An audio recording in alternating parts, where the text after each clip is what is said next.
Hi, welcome to the Screen Porch. I'm Jessica at the Old Barn. This video is going to walk you through step by step how we built this screen porch ourselves. We use the Screen Tight system, which can be found at both Lowe's and Home Depot and probably any other home improvement store. It was a very simple process and it took us about a weekend. The Screen Tight system made it super easy. Let's get started. It was always the plan for this area to be a screen porch, but with time and budget constraints, we just didn't get to it during the construction of the house. We're here in Texas and mosquitoes are no joke. We need the screens to give us a bug-free zone to enjoy. I've seen some mosquitoes that would give birds a run for their money in a fight.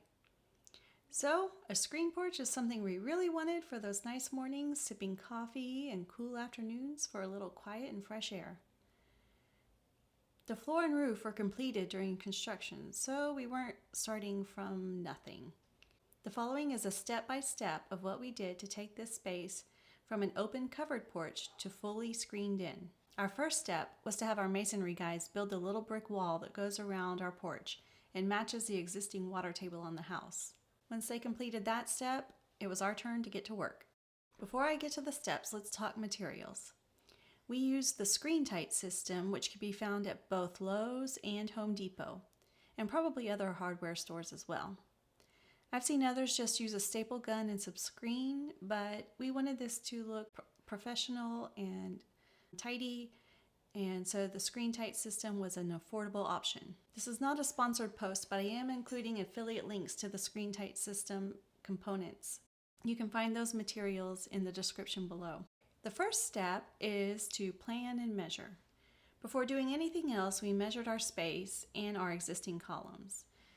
The Screen Tight system has screen that comes in 42-inch widths, and it needs to overlap a little bit with a base.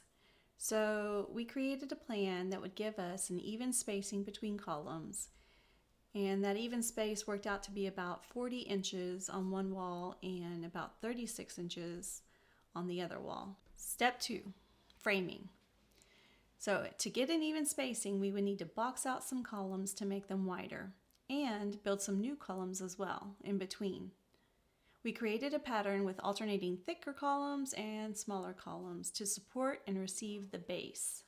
You can see in this shot where we added on to an existing 4x4, the one that's painted white on the right side of the screen.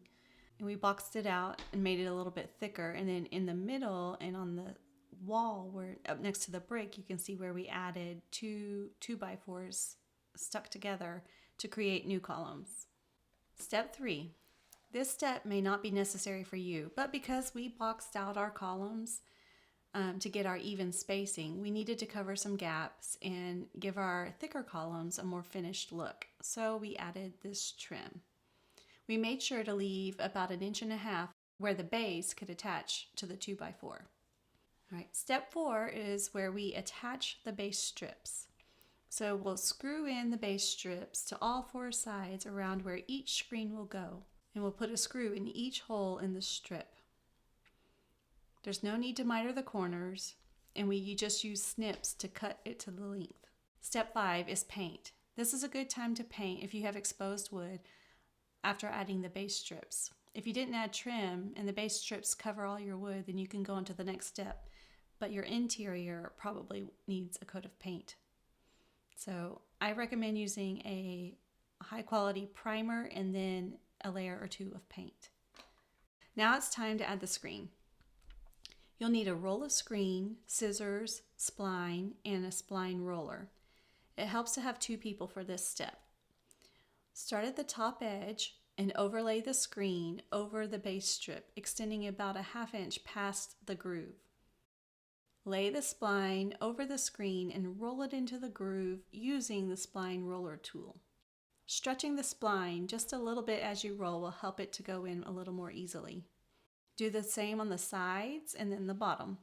Pull the screen as you go to make sure the screen is tight.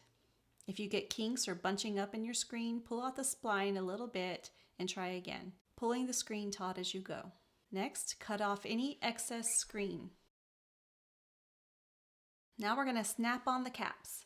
Cover the screen base assembly with smooth caps by snapping them into the base. Use a mallet and a wood block to snap the caps on.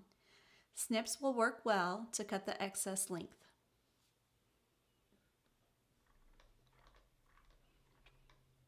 And now the screen porch is complete and ready for enjoying.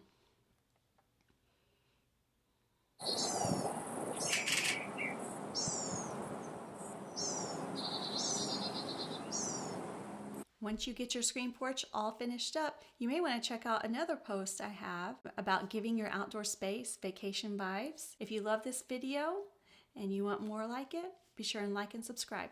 Thanks.